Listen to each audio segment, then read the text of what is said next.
Obișnuiai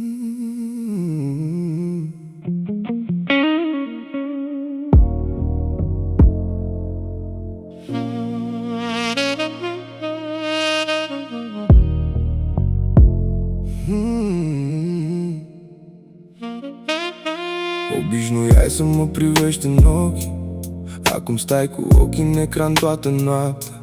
Sunt chiar aici, dar tu ești în altă parte.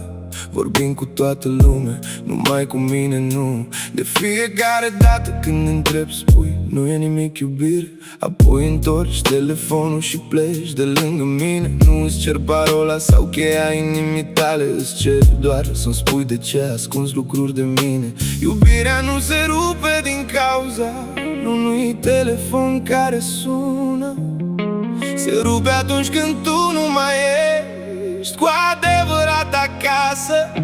Tu spui că telefonul tău este privat, eu spun că încrederea nu ar trebui să aibă ziduri. Dacă noi construim ceva pentru totdeauna, nu ar trebui să existe un perete între tine și mine. Nu încerc să-ți controlez viața, am nevoie doar de sinceritate. Iubirea nu poate crește în umbre când secretele devin compania noastră.